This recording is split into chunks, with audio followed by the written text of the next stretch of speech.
What's up, YouTube? This is Too Raw for TV. You may recall that in Klay Thompson's final game with the Golden State Warriors, he had one of the worst games of his career. In a play-in tournament loss back in April, he missed all 10 of his field goal attempts. And many people felt that Klay Thompson his run as one of the premier guards in the NBA was all but over. Well, that seemed to be a bit premature, as Klay Thompson had a fantastic debut with the Dallas Mavericks against the San Antonio Spurs in a 120-109 victory. Thompson set a franchise record in a debut with 6 3-pointers and scored 22 points playing alongside Luka Doncic and Kyrie Irving for the first time last night. Of last night's performance, he said, quote, "The feelings were a lot of nerves, anxiousness for a few minutes, then you see one go through and you feel great. Great debut. It's only one game in October, but it feels good to get the first one out of the way." And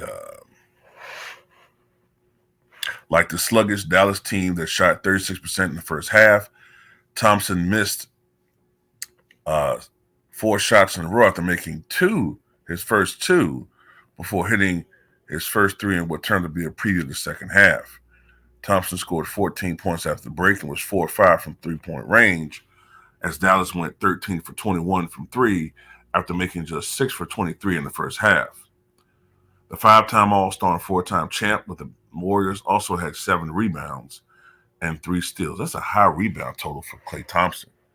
You know, I remember with Golden State, he generally got around 2 to 3 rebounds a night.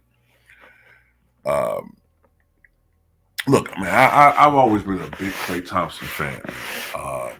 Everybody loves Steph Curry. He's awesome. But I've always liked Klay because I thought that Klay's personality always made me a fan of his. Don't get me wrong, he's feisty, he's competitive, but he's more low key. You know what I mean? He's more low key. Although he does trash talk, but he's more low key. He comes from a great pedigree. His father, of course, was Michael Thompson, NBA champion with the Showtime Lakers. I think he was 2-time champion, if I'm not mistaken, 87 and 88. And, you know, there was always this belief that one day Klay would be a Laker. And I strongly believe that if La Homelander wasn't with that franchise, he probably would be a Laker right now. But you don't want to deal with that bullshit playing with him. So I think he's a great fit. I understand some people say, well, where are the shots going to come from?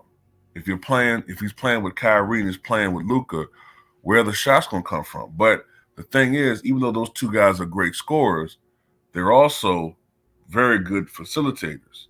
And they're scorers, but they're not necessarily selfish scorers, although you could argue Luka's a little selfish. Kyrie's definitely not. Sometimes he's a little bit too unselfish offensively. But you got a guy like Klay who doesn't need the basketball. He's not a guy that needs the basketball to score. He feeds off of catch and shoot. Matter of fact, I would say he's probably the greatest catch and shoot player in the history of the NBA.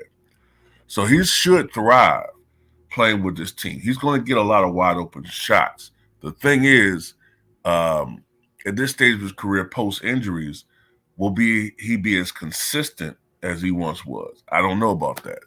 I saw that Shaq said that he thinks Klay can average 20 points per game and they can make this a potential championship team.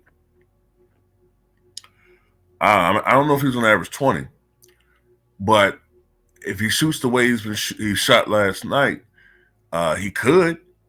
And don't get me wrong, Klay is going to have bad nights. That's what happens when you're a shooter. You're going to have great nights when the ball is going in, like it's attached to a string to the net, or the rim, I should say. But there's going to be some nights where, you know, it's just not going to go in. True fans of Klay are going to realize that and try to stay encouraging and supportive when he has those bad nights. The thing I don't like about this fanboyism era is that it's thick and thin. Um, when everything is gravy, everybody loves you. When you go through adversity, people got reasons not to support you, or they scatter. You know what I mean? Um, I didn't like how Golden State treated Klay Thompson, especially their fan base.